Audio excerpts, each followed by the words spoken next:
I don't know what we're doing. Yeah. That's what we're doing. All right. We're all clapping at random times. And welcome to the RSGPodcast, episode 64. Guest number 2 episode. We have another guest, this guy. Hey. It's me. Yeah. Oh, it's not me. No. Yeah. Get out. It's not me. But tonight we were going to finish up the talents for Legion, but by this time you could probably see the rest of that on... It's pretty much all out there. The WoW homepage is actually the best place to go because right now they have a nice little setup where you can click and see some of the... you can see what the artifact weapon's going to be and some of the alternate skins for it as well. From the same page, you can also click on and view the overview changes for that particular class. Yeah. We didn't check out the coolest class though, Druid. They're the best. Dude, they're giving people feral affinity. You're never going to convince me that the Druid is the coolest class. It's the coolest class. I don't know. Explain what they changed. They're giving people feral affinity. So instead of Heart of the Wild, everyone gets an affinity to choose from. So if you take like Guardian Druid, for instance, you can take Balance Affinity. And Balance Affinity gives you 5 extra yards on all of your auto attacks and abilities. So now all of your melee attacks hit from 5 yards further away. Which is pretty ridiculous. Your ranged melee. In PvP, especially. As a kitty cat druid in PvP, you're never going to see me in stealth then. Not if I can hit you from 5 further yards away. I guess if you're afraid of fighting, it's cool. Yeah. Yes. No, most of the time we're about people running away and not being able to get away from me. That's what I'm worried about. I get the appeal. The way the affinities work, basically, is that you choose one that's not your spec. So if you choose Guardian Druid, you can pick anything but the Guardian affinity. Right. So to give you some extra. And there's different ones like the Feral Kitty Cat one, just 15% more movement speed all over the place all the time. Yeah. Which is kind of nice. Also good for PvP. It's an additional 5 feet of range. Well, you can get that one for PvP, or you can get the 15% extra speed. Oh. Yeah. That might actually not be bad, because if you're doing feral PvP and you're moving around, you get the same with if you're stealth. feral. If you're feral, you can't take it. If you're Guardian or Moonkin, you can. Yeah. Still. Or Resto.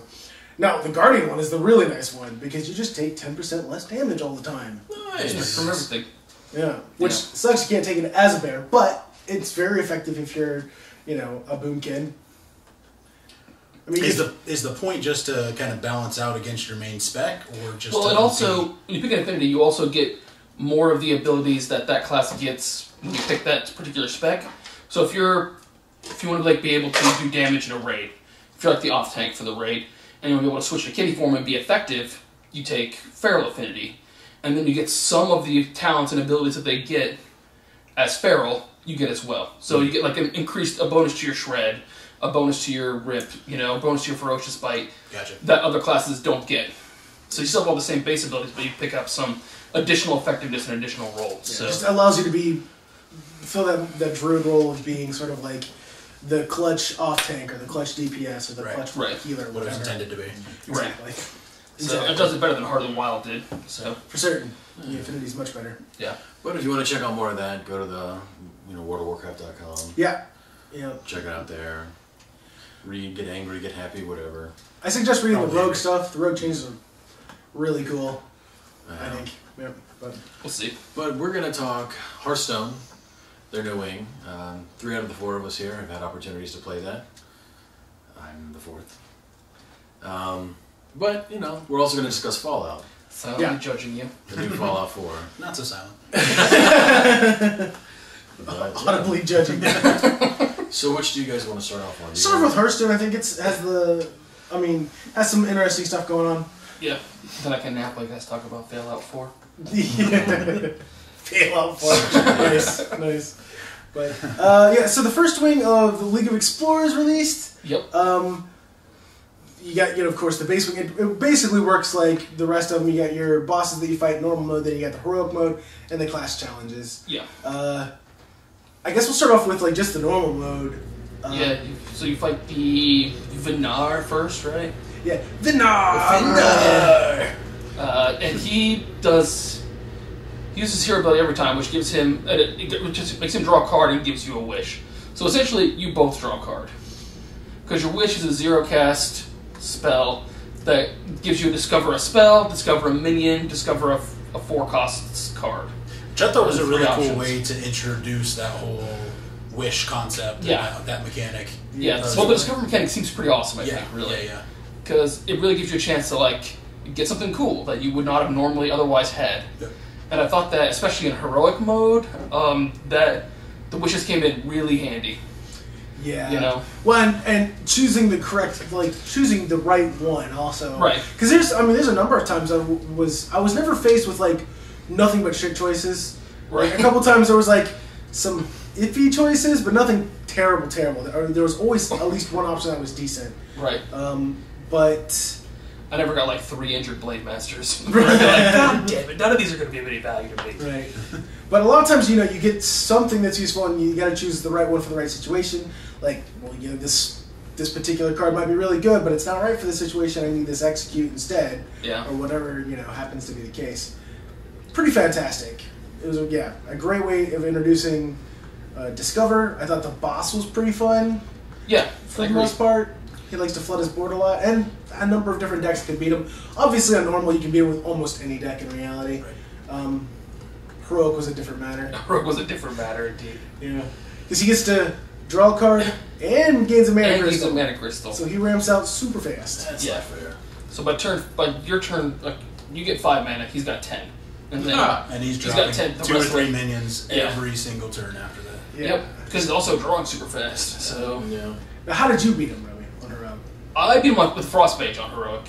And I just locked him down. Like, Frost Mage with a couple of spell damage. Like, normally Frost Mage doesn't run a lot of spell damage, but I put some in to make my like Blizzards and stuff like that have a little bit extra kick. And I just basically just froze him out until it was out of cards. And then I had people on the board still that I could have killed him with. I used a lot of secrets too. The Arcanist guy who gets +2/+2 if you're holding a secret, because if I get an ice block early, it's going to be there the whole time, and it's always going to be building that guy. And 5/5 is big enough to kill most of the people on his board. I can usually trade it for 2 or 3 of his And creatures 7/7. with the 5/5, right? Yeah. Because he gets a 2. He gets a 2-person, like a 2 health heal every turn. Right. That's basically. Yeah. So that came in super handy. He also he loves to play that guy who pulls a 1-drop minion from both people's boards. Yeah. And he'd be putting my mana worms out on the board for me all the time. Camel. Yeah, the Campbell. So all the time he put my mana worms out on the board, which is great because every turn I'm going to cast at least a 0-cost wish, and maybe whatever that wish gave me. Your mana. So your he's mana going to get +1 every turn, every time. at least. One of my Because- favorite yeah. cards in my mage deck is the 2/4 that does 2 damage for every spell that you cast. Yeah, Oh, I roll He those was guys too. destructive in that. Yeah, I just He- hold up my yes. 0 cost until I Yeah. have 10 cards and just let him go. Oh It was gosh, pretty that's so effective. smart. Yeah, the That's- Flame Wakers. I play Flame Wakers too because Oh they're man. super effective. And then I just basically just locked him down until I was out of cards, and then I could have killed him. The creature I had on board, But but I it's just more fun, passed just for let 4 him- turns to watch him burn himself Yeah, out. that's a lot more fun. So was the first boss or the second boss where they had the curse, the 2 damage curse that you gave to the other That was player? the Warlock class challenge. That was Okay, against so the is that second going to boss. be something that's getting introduced into the game? Or Yes, is that, you will get that card. Okay. It's part of the set. That's was part of the pretty It's set. part of the yeah. League of Explore. I don't think it's in this wing, but you will get that card. It's not in this Okay. way. That's part of Though, the part of your cards. The Warlock card you did get is really good. Yeah, super good. That card it's the Dark It's a- Peddler, Dark Peddler. Yeah. and it's a 2-cost card for 2 mana. He's a 2/2 for 2, and then when you play him, you discover a 1 mana card. Yeah. Any 1 mana card. Which on Warlock is nice. It's really They good. got a lot of good one cost cards. Yeah. He smooths that curve out really well. Yeah. He's good at Hamlock. He's good at Zulok. Like, you can play him as a 2-drop who's decent enough. He'll kill a lot of other 2-drops. Yeah. Or you play him as a 3-drop because he comes with that other 1-drop automatically. He'll even handle a fair amount of, with 2 power, he'll even handle a fair amount of the 3-drops that are popular. Mm-hmm. Yeah. Knife Juggler, for instance. Yeah. Hate that damn Hate card. that bastard. It's a great trade for Knife Juggler. Yeah. I will trade that every time. So I think Dark Peddler is great. A few of the pros. It's interesting. This expansion is very has large varying degrees of opinions, even in the pro scene. Like, some of the pros are look at Dark Peddler and go, that's a great card, and some other ones look at it and go, that's where am I going to fit that? Right. You know. So it's pretty cool. I personally think it's a great card, and I think it will fit easily in any deck you want to put it into. So Yeah, I could see replacing a bunch of stuff with it, really. yeah. So, the thing I don't see replacing much is you get a hat and torch at the beginning. to open up because you're an adventurer, so you need a hat and torch. Right. And the torch I think is pretty good, but I don't know that I'll play it a lot of times. The hat, actually, I used a few times just because it's nice when you need that extra 1 damage and you know that you're going to trigger. You know, you're going to trade it and get it back. Death battle. Yeah. Yeah, that extra, that's the nice thing about the hat. It does give you some extra trading power. It is inefficient in the sense that it's 2 mana for 1 damage, but it can cause your traded creature to not die, so you're not actually trading. Right. You're just getting a freebie. But I think it's going to go good in like a Hunter Death Rattle deck. I think it's fantastic. Right, because it would be pretty awesome with the Feign Death. If you had like 2 out on the board already, and Feign Death, and then you got Lock just and 2 load extra too. hats for Lock and Lock and Load. Load deck would be really good because it's still pretty cheap, really. Yeah. But so you don't like the torch? 3 mana for 3 damage up front. That's the only thing you're guaranteed. Right. You get another 6 damage card for 3 mana, which is great value, in your deck. Maybe you'll get to it, maybe you won't. So all you can count on is 3 damage for 3 mana, And that's which is expensive. basically Frostbolt. Now, it does give you an extra card in deck, which is nice when you're playing like a warrior or something like that, and you're getting it down to fatigue as the eventual win con. Because it gives you an extra card at that point that you can draw. You can be guaranteed to get it, But I'm not a big fan of paying me now for value possibly later. Because if you draw it next turn, great, awesome. Because now you get to do 6 damage for 3 mana. It's all good. I think it's a fantastic card, actually. I haven't played around with it too much, but I think it goes ridiculously well in Freeze Mage. Because Freeze Mage has plenty of draw mechanics, and against other control decks, it's almost always going to go to fatigue or very close to fatigue. Right. So you're not guaranteed to draw them, but you're very likely to draw them at that point. And it just gives you literally 12 extra damage reach, which Freeze Mage really needs against Warrior, plus 2 extra cards for when they take it to fatigue, which most control Warriors will. So I like it in the deck because it helps the bad matchups that Frost Mage has without hurting. Really, without hurting. Matchups. Yeah. We're going to trade out the deck list that I was looking at was Theis's Freeze Mage. Theis, who came out, I want to say, 3rd or 4th. Did he lose this Freeze Mage? Mm-hmm. Did he win that game? He lost against another Freeze Mage. Play. It was a mirror game. He also lost against the Warrior, didn't he? He lost to Ostkaka. Who, he won one game as the Warrior. He won one game as the Warrior, but he lost the Freeze Mage mirror match. Yeah. Right. But after it came out, he sound like a loser's deck list. he took out the anti-killbot and a fireball. So he still has 1 fireball, and then the 2. Yeah, well, the whole point is you generate infinite fireballs, so you don't really need 2 of them in your deck. That doesn't always work out. It doesn't always work out, but you can usually generate enough fireballs with the one with the what's his name? Son of a bitch. Yeah, son of a bitch. That's the one. Son of a bitch. Yeah, that motherfucker. Yeah. Yeah. So, but so then the second boss, back on topic here, is I don't remember what his name is. Super annoying guy. Yeah. Raider Ferrix. Yes. Sun Raider Ferrix. And he has the Rod of Origination, which is a 0/5 creature on his board. On normal, right. And while you have the Rod, you're invulnerable to damage. Nice. And then he plays a variety of other creatures that do damage to you. Yeah, well, the 0/5 Rod is... The holder who has it is immune. Yeah. It has a death rattle effect. If you kill it, it switches to the other side. So you want to have it on your side and keep it alive, because if he kills it, then it goes back to him. Yeah. So that's really the point of the game. And then he puts out a lot of those, like you said, the 5/2 guys. Yeah, when they die, they do damage to you, and they do 5 damage to both players. But if you're immune when they die, all good, because you don't care. I beat that with Frost Mage also, because it just wasn't too much trouble to that's what I went through. Lock him down, get the control of the once I have the rod, locking him down is not too much of a problem. And then I'll have enough spells in hand to get the rod back, because he plays a couple of He's got 5 damage. Yeah, 5 damage spells that take it back. That take it back immediately. Yeah, so We'll play a couple of those to just get control of it again, and then I'll play whatever, because I'll have the board control at that point. I can like, run some creatures into it if I need to, or whatever. So. And the nice thing is, it's predictable in the fact that if he has a couple minions out and you have the rod, you know he's going to hit the rod first. Right. He's not going to hit your minions. He's not going to hit you. So you can kind of play against that. If he's only got 1/6/5 out there, you know what he's going to do with it. You can set up a couple other creatures to come back the next turn and take it back. Yeah. So there's a lot of strategy involved. I really like that encounter. Yeah, that was a lot of fun. I actually used Priest to beat him. I played Dragon Priest, and it was actually pretty simple.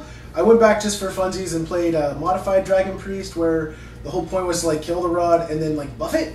Yeah. So he couldn't just easily kill it. Just couldn't kill it, but just couldn't kill it back. But yeah, Dragon Priest worked really well for the normal version. Heroic version is hard. Yeah. I think the heroic version, the key is just to get rid of the rod.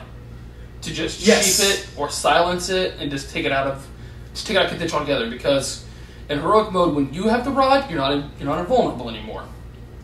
So the rod starts out as a 3/8. and the rod gets +3/+3 when it's on his side. And it's a 0/5 for you, that doesn't make you invulnerable. So having it is of no value. Yeah. So your best option is to either just silence it and get out of the way, or like sheep it and kill the sheep, because it'll never come back then. And that way he's vulnerable. And then you just have to like figure out how to kill his 5/5s now that do 5 damage to everyone when they die without murdering yourself in the process. Because he's got 15 armor and 30 health now. I also used Priest for this, for heroic version, and it worked out really well. Put in a bunch of silences, a couple owls, the actual silence spells, as well as like 1 mass silence for his 5/5 dudes when I don't want to take damage. Right. And silenced it, Shadow Word Pain, went away. Super easy. The problem at that point was just keeping those 5/5s off you, which, you know, Shadow Word Death helps a lot. A few of those, yeah. Yeah. And light bumps are fantastic. Light bumps are fantastic yeah. at that point, yep. So Light bumps were really, really good. So, yeah. I used just a Priest custom deck. Pretty much have to play custom decks for a lot of the heroics, but yeah. So. One of the funnest things that I accidentally stumbled into when I was playing, it was on the normal version of the second boss with the rod. I was playing my mage and had the duplicate secret out and ended up with 2 rods in my hand in addition to the 1. Oh, nice. So I just kept throwing them out and we were both immune. It was a pretty fun game for a while. That's a long actually, time. Yeah, that's pretty funny. That's pretty cool. I never thought about that. Yeah, and then you can use the 4 mana card that gives you a copy of everything. Right. Yeah, like Echo Medivh. Yeah. Man. It was pretty fun. That would be interesting. Yeah. Like he takes the rod back, they're like, cool, whatever. Yeah. All right, here's I got one too. What are you gonna do now? But so the third boss was an interesting new like mechanic as far as encounters go for adventure modes. Yeah. And it was Escape from the Temple, where you just had to survive so many turns. Yeah. And I'm not gonna say it was challenging on normal, but it was really fun on normal. It was fun on normal. I enjoyed it. Because every turn you get an option.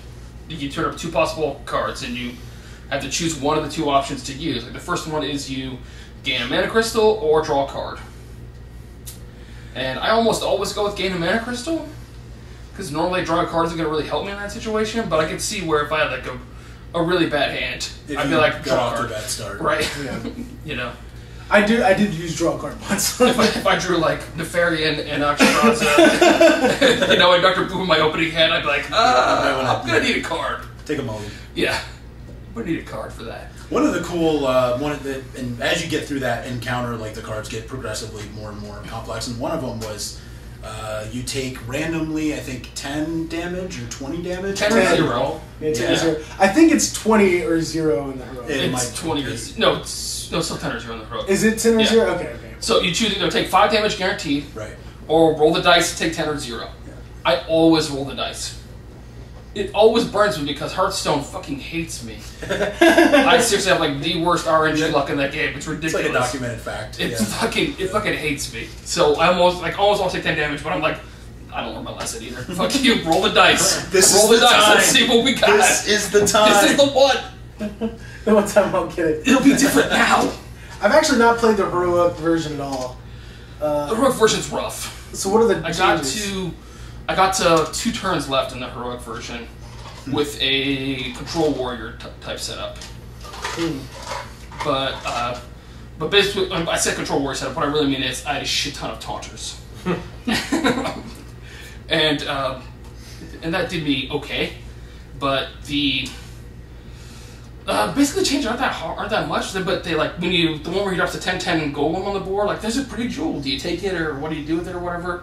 Yeah. You know, they drop 2 10-10 golems on the board instead of 1 10-10 golem on the board, and that's like what, turn 7 or something like that. So it's not easy to deal with 2 10-10s at that point. Survive for one more time. So is that a lot you can do? Yeah.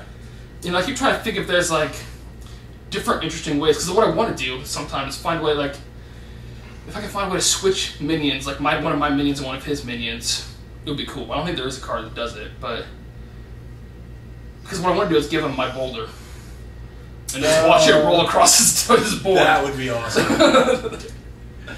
Yeah, I can't think of anything off the top of my head. Because the real key is like get to turn 6.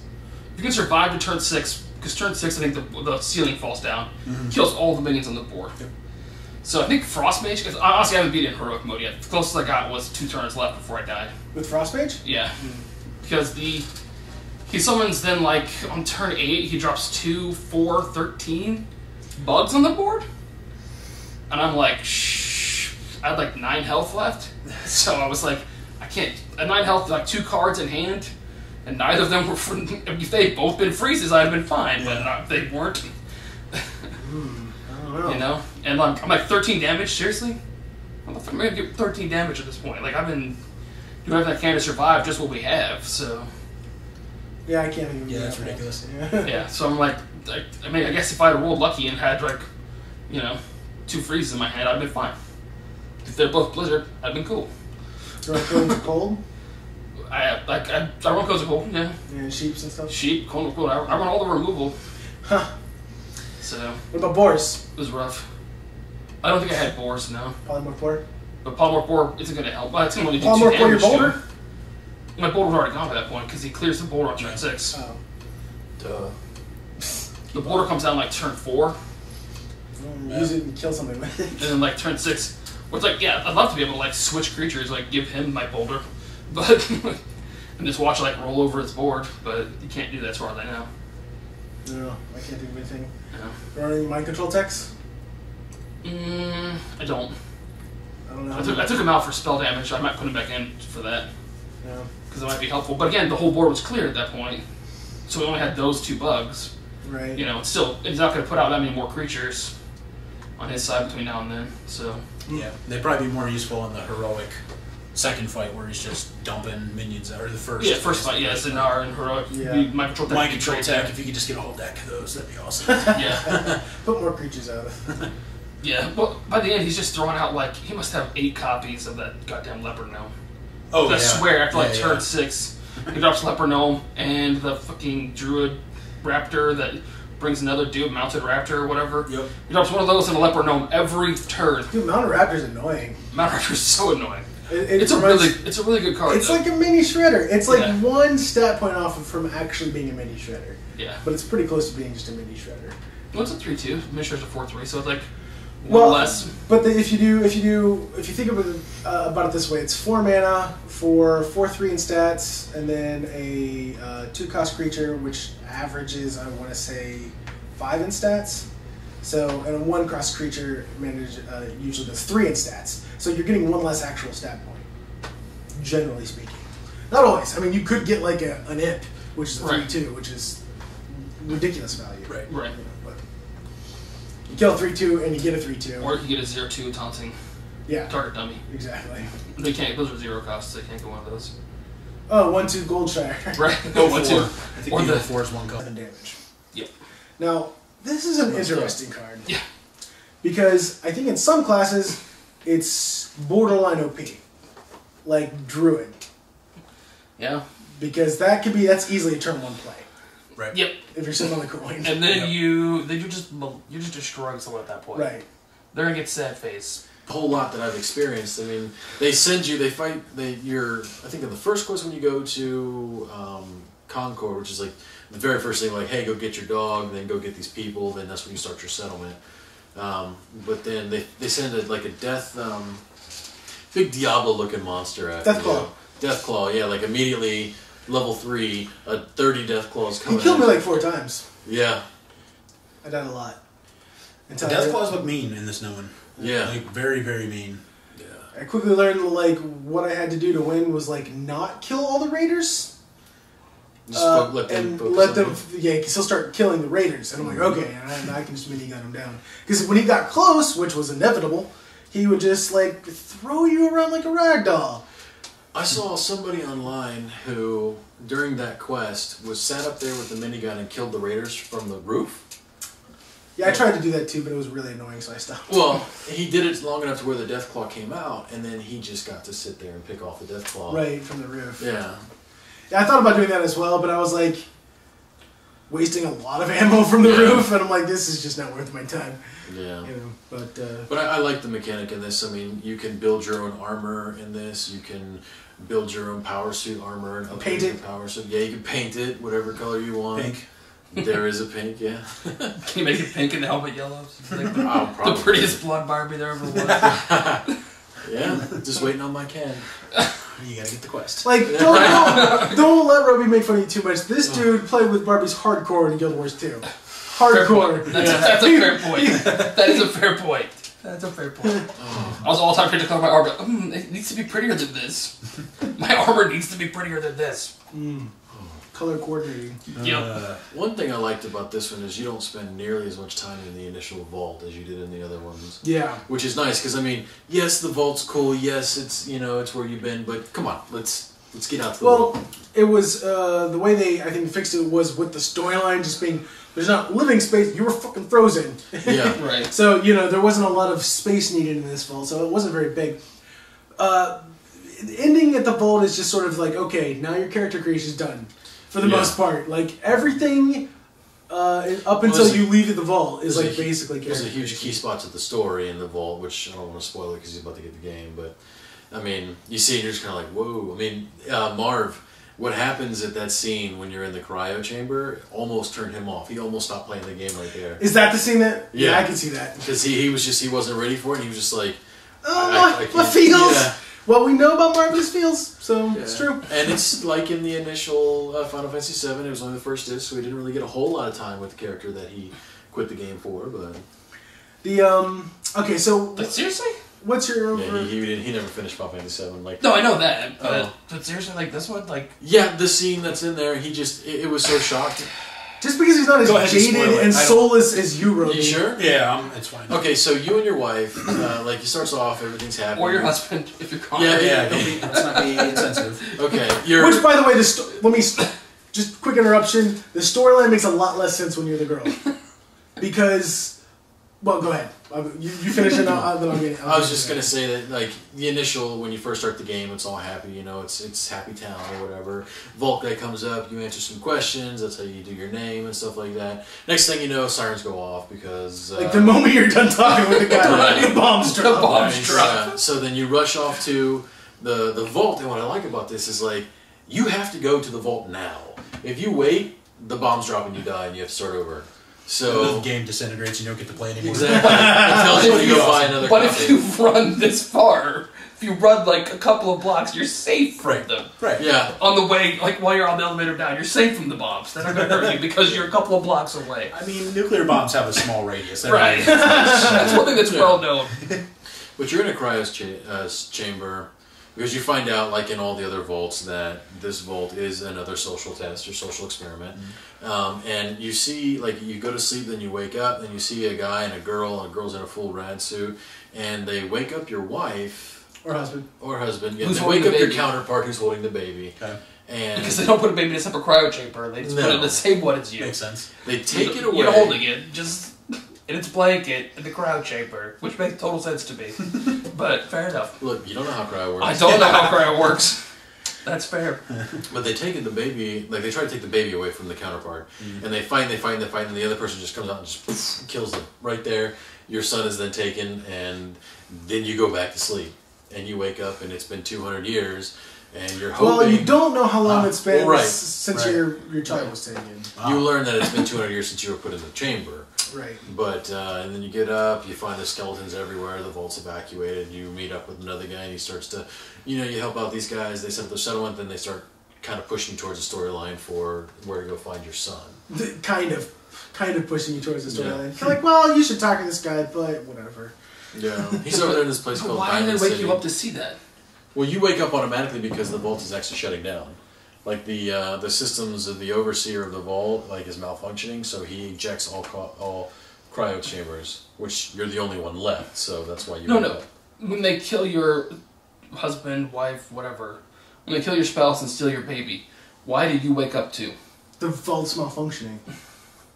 I thought it was malfunctioning at the end, when you get out at the very end. Maybe there's no way to open it up without activating all the chambers. The other ones they walk up to you and they say, "Save this one for next." How about Roby? This is how it happens, and you don't get to fucking decide that. Okay, I'm just wondering why. They wake you up so you can see it. You should probably wonder everything, but it feels too. It just feels too scripted to me. There's no reason why you should also be awake. There might be a reason. No one even pays attention to the fact that you're awake. No one notices or whatever. Oh, he notices. The other ones, they don't really matter. That dude notices that you're awake. He just doesn't care. They come over and point you and say, "Save this one for later," because if it doesn't work with the kid, then you're the last one alive. They'll try whatever. They don't know why they're saving you. Yeah. They purposely kill everyone else, but then the I don't know why that makes. I have no idea. Right. Yeah. It just doesn't make any sense to me. Which, it's the very beginning of the story, so maybe it gets explained later. Fair enough. Yeah. But it just seems weird that they would wake you up to watch, so you could watch them steal your child, and then put you back to sleep. Maybe they're just dicks like that. Pretty good power play, if you ask me. Yeah, That's fair. That's fair. I'm keeping you in your chamber, maybe but they're just I don't know if I would play it any different, honestly. yeah. Just letting you know. This is what's gonna happen. What's going down. Yep. This is how it's gonna You're fucking powerless. Go back to sleep now. be. Yeah, go back to sleep now. And the crafting system is kind of fun, but it's kind of aggravating at the same time. It's pretty much aggravating. It didn't look very fun when I watched Cotter do it. Well, once you get the general idea of how to lay things down and build things, you can constantly rearrange things. You can build things out for later, but I have not come across a crafting system like this one where you put things together. The biggest problem with the crafting system is that it needs to actually be freeform. You need to be able to float the camera all over the place, but you can't do anything. Oh my gosh, yes. You can only place things in this weird, it's so far from your character, so if you're trying to place things in a tight area, it doesn't work very well. There's plenty of problems with it. The actual placement system could be far more robust. Which they may update later on in a patch. I actually don't like the junk system they have. You can collect all the things, and you can break all those things down for materials. Now, I recently learned, that is today, that you can put all those junk items directly into your workbench. And when you do that, it'll just pull from them when you're trying to craft It'll stuff. automatically break them down and everything. It doesn't break them down. That's the problem. If you want to get be the most efficient as far as the number of materials you're getting, you can break them down yourself. Well, no, because I read a post about that, and they said that the game does whatever is not used from the breakdown gets put back in your inventory. I read opposite Really? a number of times. I don't know if that's the case for certain. I didn't play around with it that much, but I've never really thought about it. I know sometimes when you get down to when you're just doing steel, and then also it'll be lighter removed, steel added 3 or something like that. It'll tell you. So I don't know. Yeah, I don't know. All I know is that I actually am a little annoyed with that system. I'd prefer just to be able to break the stuff down myself, especially out in the world when you have it, because it makes, especially if you're doing any of the crafting, it feels like strength is a must. In that system, just an absolute must. But the one thing that's awesome about it, there's no leveling cap, so you could essentially get as many levels as you could possibly squeeze out of that game. Perks, you could probably end up getting everything eventually. Yeah. Which is nice. Your companions don't die. That's a new change for this expansion, or not expansion, but this game. Which is actually, a lot of people got angry about that on. I believe on this. The internet, This is how I would describe. This is really my first Bethesda game. My first I played Fallout 1 and 2, which are completely different games. Can't even be compared. So I didn't play out Fallout 3 at all. So I'm not familiar with the Bethesda type systems, really at all. And I find them mostly obnoxious because it feels like, hey, this game is going to be annoying to play until you put some time in and invest stuff to make things better. And then it's less annoying to play. I'm like, that's not... then you're already good at it. Right, it's not really like the model I think that is good. But you like the less annoying as opposed to not ever annoying model? Yeah. Yeah. Well, I guess the way I would explain it, it's kind of like... it's kind of confused. Like, it has this weird tactical thing with the VAT system, and then otherwise it's all first-person shooter, but it doesn't exceed either. Yeah. So, I mean, don't get me wrong, I'm going to play the game a lot, I'm going to finish it, I do enjoy it. It's just not my favorite system in the world. And I can see why a lot of other people do like it, because it's a bit more hardcore. It's like the difference between D&D and AD&D. Well, even to step it up another notch, if you played it on very hard, your food and water consumption is an issue. So you have to do it. Yeah. Figures. And you gain radiation from being in certain areas that's not like ratting on you as well. So Jesus. If you're heading into a factory where there's broke down things, you're going to get radiation the whole time. So unless you have a rad suit, if you get rad suits, then you'll be all right. But it's like in D&D. You get a cool magical sword, and you're like, cool, I got this cool magical sword, and you go around and you just chop shit with your cool magical sword. In AD&D, your asshole DM goes, okay, you have your sword.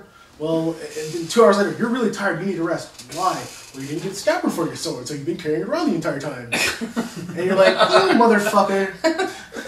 That's what this game is like. Yeah. This game is AD&D, where you have to pay attention to all this little stuff, because if you don't, it's a pain in the dick and it's annoying. Yeah. But it's fun. You should Pretty play good analogy. Yeah, it's a lot. I don't know. I'm enjoying it.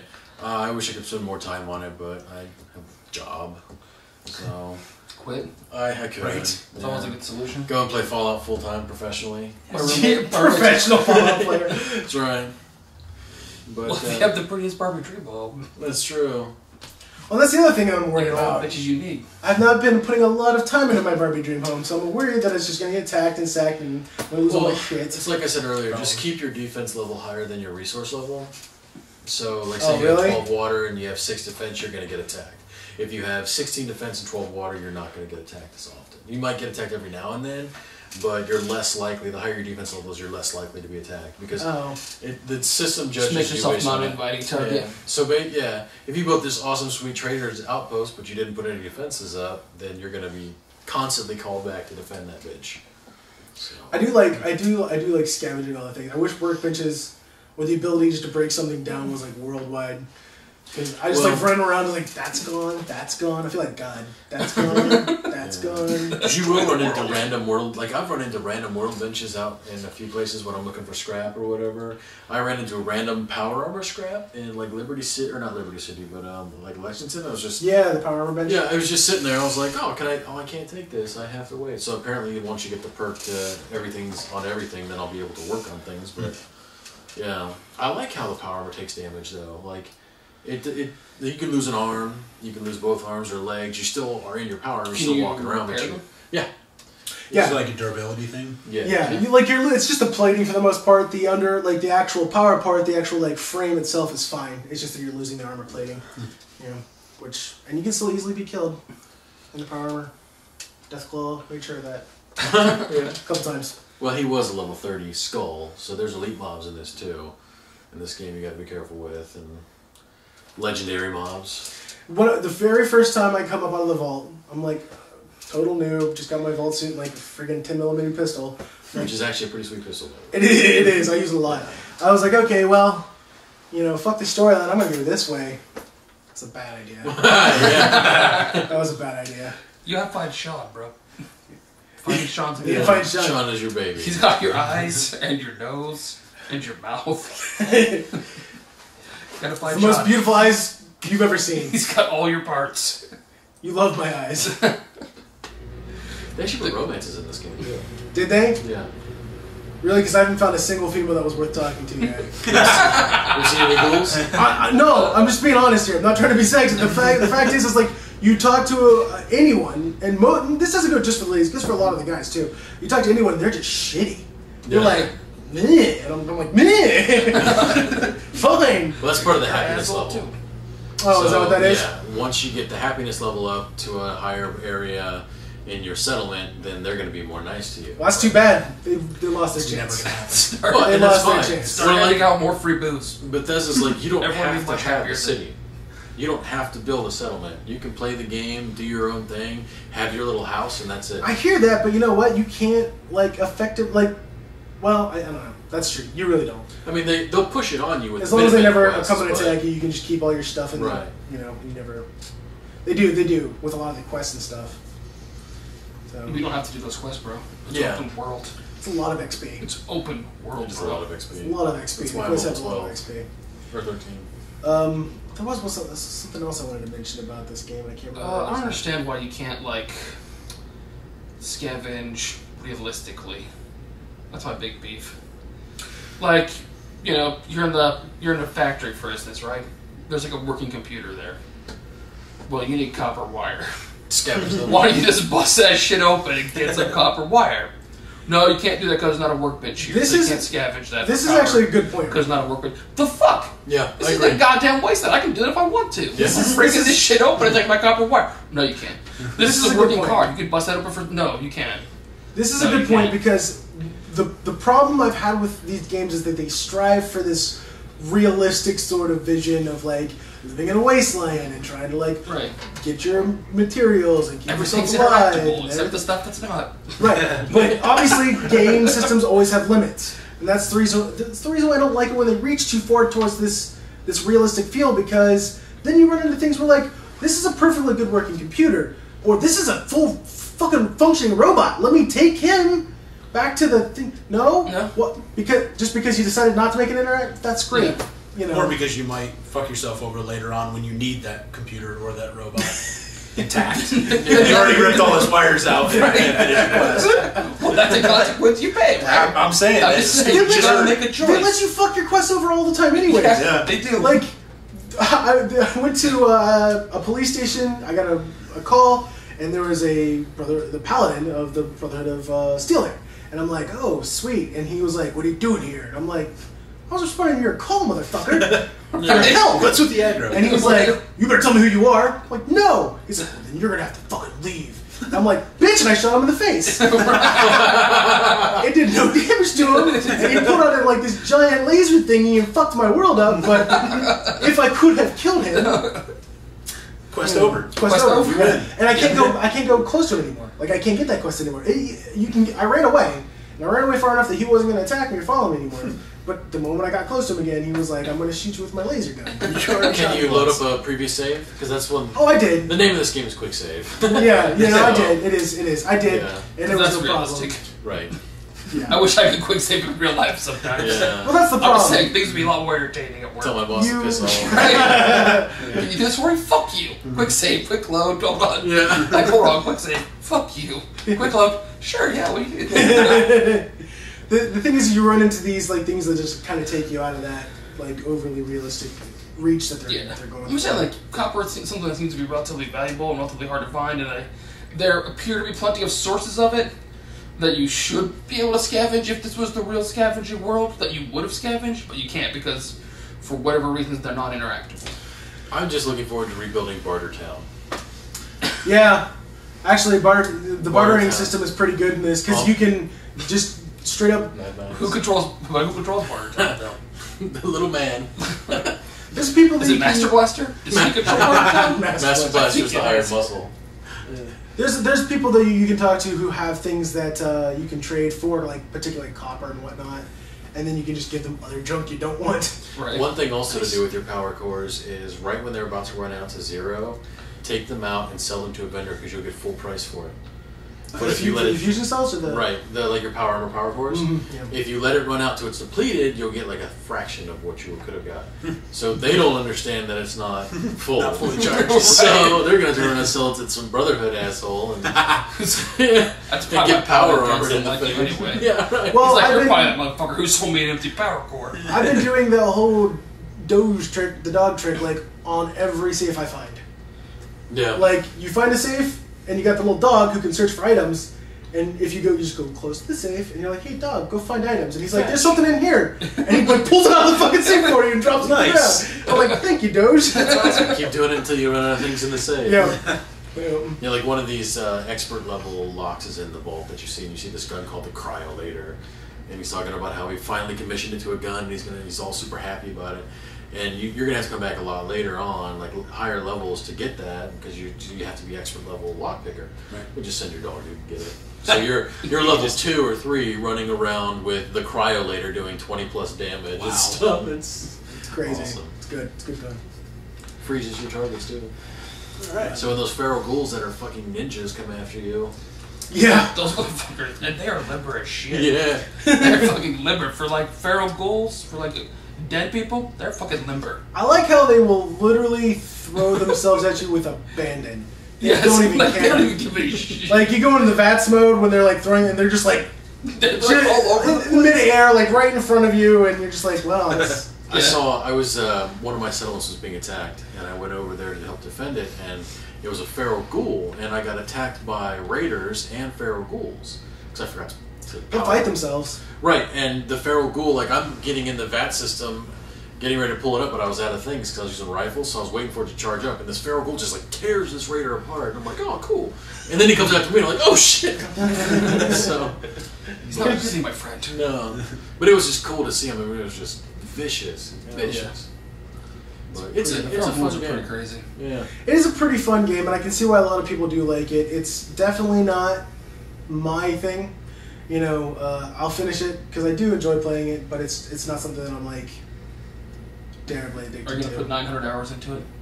I might, Get like because there's a lot of shit just to pick level up. 255. It is hard. Get It's- all the perks. It is hard for me not All to the pick stuff. up everything. Yeah, I I understand. have that. problems with those getting. Yeah. Are you gonna play for 900 hours and then be like level 12? Yeah. Just from like taking stuff Running back back and forth. Well, it's disenchanting funny. it all. I'm not half as bad as Kayleen, who loves to pick up all the stuff, get herself overweighted, and because she can't teleport back, she will Walk. just walk slowly across the entire map to get back to the base. Because she has to take that stuff. Yeah. Has to. It might not be there when you get back. Never know. There's other people in the game going to take it from you. Yeah. But I mean, I could go on for that. We haven't really had a whole lot of. I mean, you've done more of the quests than I have, so. Yeah, I've done a number of the quests. I haven't been doing as much building because it took me a while to get used to like just how to do shit. Like at first, I thought I had to like gather all the things and then throw them on the ground. He was throwing them on the ground. And I'm like, why the fuck do I have to do this? This is stupid. It was pretty amusing to watch him like go into like a bench or whatever, pull all the stuff out, throw it all on the ground, be like, break it down, break it down, break it down. You didn't like try to hit the workbench and see where it says transfer?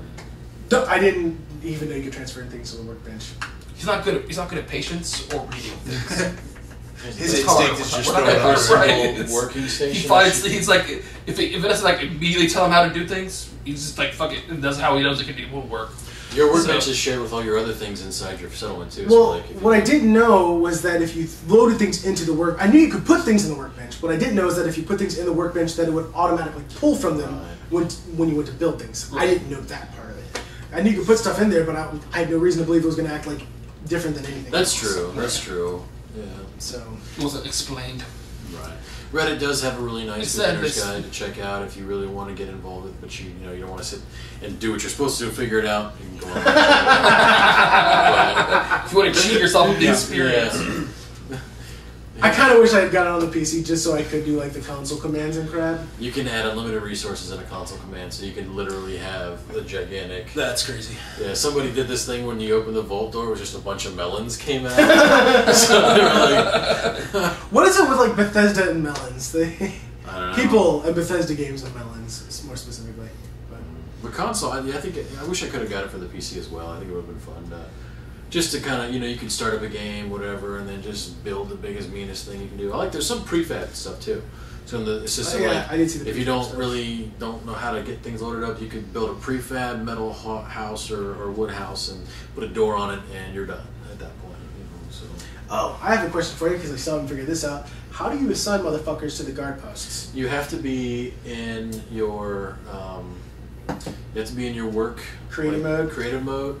Walk over to them, and then there'll be an option below that says assign, or it'll say like command or something like that, or I can't remember what it says, but it'll say something with them. Then you walk to where you want to go, and you hover over it. If it allows you to assign them somewhere, then it'll be a sign. It'll say a sign at the bottom, and then you hit the sign, and you wait a second, and then it'll say, someone's been assigned to this location. Yeah, that would have been nice to explain because that wasn't either.